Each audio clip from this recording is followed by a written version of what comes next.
Yes I know video थोड़ी late हो चुकी है क्योंकि मेरी तबीयत खराब थी, इस वजह से मैं वॉइस ओवर रिकॉर्ड नहीं कर पा रहा था टाइम पे। पर क्योंकि तुमने पिछली वीडियो पे लाइक टारगेट कंप्लीट कर दिया है, आई मीन क्रॉस कर दिया है, तो इस वजह से ये रही तुम्हारी वीडियो पर्सपेक्टिव के ऊपर। और हाँ, अगर तुम्हें मेरी आवाज थोड़ी सी अजीब लगे तो उसे इग्नोर कर देना क्योंकि मेरा ब्यूटी गला खराब है। एनीवेज, पिछली वीडियो में मैंने तुम्हें बताया कि तुम एनिमे कैरेक्टर्स की बॉडी कैसे ड्रॉ कर सकते हो। होपफुली तुमने वीडियो देख ली होगी और प्रैक्टिस भी कर ली होगी, तो तुम डायनेमिक पोजेस ड्रॉ करना सीख गए होगे। सो इस वीडियो में मैं तुम्हें सिखाऊंगा कि तुम तुम्हारे कैरेक्टर्स के पोजेस को नेक्स्ट लेवल कैसे ले जा सकते हो using perspective. So without wasting time, let's jump right into it.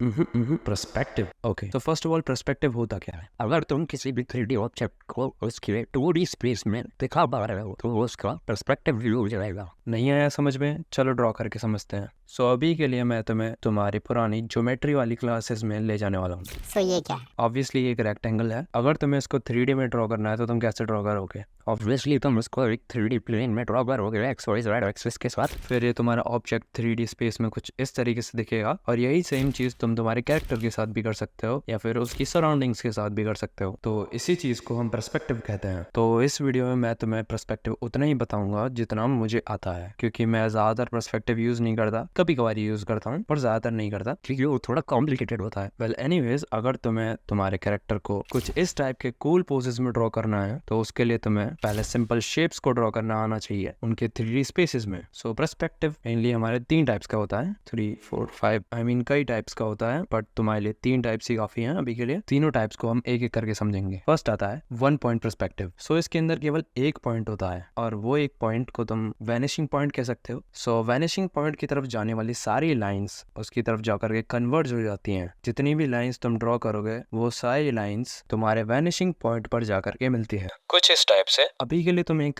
Simple straight line draw कर लो जो कि तुम्हारा बेस बन जाएगा। बाद में जब तुम पर्सपेक्टिव के बारे में समझ जाओगे तब तुम्हें ये बेस लाइन भी ड्रॉ करने की जरूरत नहीं पड़ेगी। सो सपोज हमें एक रेक्टेंगल ड्रॉ करना है इन 1 point perspective. So first of all मैं उसके एक फेस से शुरू करूंगा, फिर मैं वैनिशिंग पॉइंट से कई सारी लाइंस ड्रॉ करूंगा जो कि हमारे इस ऑब्जेक्ट की एजेस को छू करके निकल रही होंगी, और फिर उनकी हेल्प से हम हमारा ऑब्जेक्ट ड्रॉ कर सकते हैं। सो ये वैनिशिंग पॉइंट हमारी हेल्प करते हैं हमारे ऑब्जेक्ट के अंदर डेप्थ डालने में, जिससे वो थोड़े रियलिस्टिक लगे। और हाँ, तुम लाइंस ड्रॉ करने के लिए रूलर यूज कर सकते हो। सो ये देख लो तुम्हारा ऑब्जेक्ट बन गया है। अब तुम चाहो तो इसको शेड कर सकते हो। सो आई होप तुम 1 पॉइंट पर्सपेक्टिव समझ गए होगे, और प्रैक्टिस के लिए तुम और भी कई सारे ऑब्जेक्ट्स ड्रॉ कर सकते हो अलग अलग पोजीशंस पे। और हाँ, तुम चाहो तो बाद में इन लाइंस को इरेज भी कर सकते हो, वो तुम्हारी चॉइस है। अब नेक्स्ट बढ़ते हैं हमारे 2 पॉइंट पर्सपेक्टिव की तरफ। सो इसमें हमारे पास 2 वैनिशिंग पॉइंट्स होते हैं। कोई भी 2 जगह पॉइंट्स ड्रॉ कर देना और फिर उनको ज्वाइन कर देना एक स्ट्रेट लाइन से। सो ये दोनों वैनिशिंग पॉइंट भी ठीक उसी तरह काम करेंगे जिस तरह 1 पॉइंट पर्सपेक्टिव में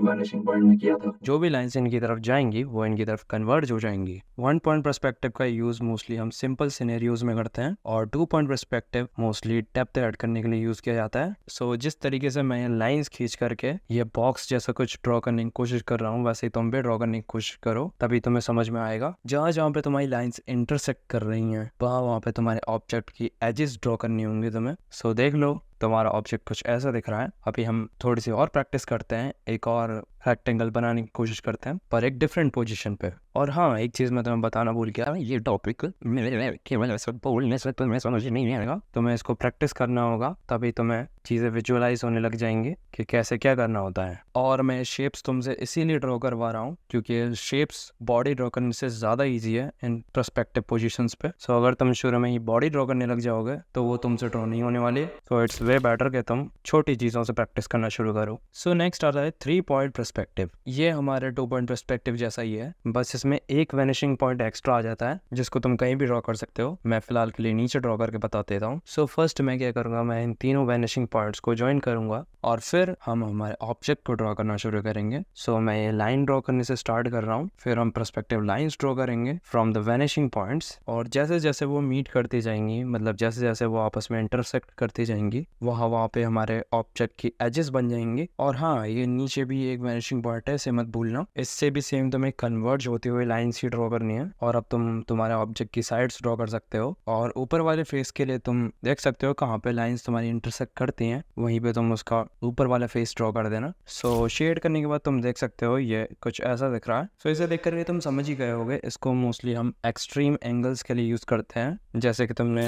ये वाली ड्राइंग्स देखी होंगी, एंगल चेंज हो सकता है, ऊपर से भी कर सकते हैं या नीचे से भी। और हाँ, ये केवल शेप्स ड्रॉ करने से काम नहीं चलेगा, तो और भी अलग अलग चीजें ड्रॉ करनी पड़ेंगी अगर तुम्हें इन्हें ढंग से समझना है तो। एग्जाम्पल 1 पॉइंट पर्सपेक्टिव के लिए तुम ये चीज ड्रॉ कर सकते हो। ये एक ट्रेन स्टेशन का सीन है, देख सकते हो ट्रेन कैसे कन्वर्ज होती चली जा रही है पीछे की तरफ। एंड ये एक बिल्डिंग्स वाला एग्जाम्पल भी ले सकते हो। हाँ, ये बिल्डिंग्स तो लग नहीं रही है खैर, पर तुम समझ गए होगे मैं क्या बताना चाहता हूँ। और तुम जैसे जैसे प्रैक्टिस करते जाओगे तुम और भी अच्छी चीजें ड्रॉ करने लगोगे। जैसे कि तुम ये 2 पॉइंट पर्सपेक्टिव में कोई बड़ी सी बिल्डिंग ड्रॉ कर सकते हो, जैसे कि मैंने एक स्कूल का स्ट्रक्चर ड्रॉ किया है। और 3 पॉइंट पर्सपेक्टिव में भी तुम कुछ इस टाइप से बिल्डिंग्स ड्रॉ कर सकते हो, या फिर कोई और चीज़ भी ड्रॉ कर सकते हो अगर तुम्हारे दिमाग में आ रही हो तो। सो जैसे ही तुम ये सारी चीज़ें प्रैक्टिस कर लोगे ना, तुम रियल लाइफ में भी वैनिशिंग पॉइंट्स को देखने लगोगे। I mean, अब तुम्हारे दिमाग में। सो ऑब्वियसली तुम्हें ये सारे शेप्स वगैरह थोड़ी ना ड्रॉ करने हैं, राइट? तुम्हें तुम्हारे कैरेक्टर्स ड्रॉ करने हैं अलग अलग डिफरेंट पोजेस में, डिफरेंट एंगल्स में। सो उसके लिए तुम क्या कर सकते हो, तुम इस वीडियो को लाइक कर सकते हो, चैनल को सब्सक्राइब कर सकते हो, और नीचे कमेंट भी कर सकते हो, वो फ्री है। और हाँ, अगर मैं इस वीडियो में तुम्हें पोजेस ड्रॉ करना सिखाने लग जाऊँ अलग अलग एंगल्स में कैसे ड्रॉ करते हैं वगैरह वगैरह तो ये वीडियो बहुत लंबी हो जाएगी, तो वो हम एक डिफरेंट वीडियो में करेंगे। क्योंकि तुम्हारे कैरेक्टर्स की बॉडीज को पर्सपेक्टिव में ड्रॉ करने के लिए एक मेथड होता है जिसको फोरशॉर्टनिंग कहते हैं, वो यूज किया जाता है। और अगर तुम्हें उस पे वीडियो चाहिए तो इस वीडियो पे 450 लाइक्स करा देना, क्योंकि तुमने 400 तो पिछली वाली वीडियो पे ही करा दिए थे, तुम करा दोगे, मुझे तुम पे भरोसा है। और हाँ, इन्हें जरूर प्रैक्टिस कर लेना, नहीं तो फिर फोरशॉर्टनिंग तुम्हें बिल्कुल समझ नहीं आएगी। वेल एनीवेज, मिलते हैं नेक्स्ट वीडियो में, तब तक के लिए स्टे क्रिएटिव।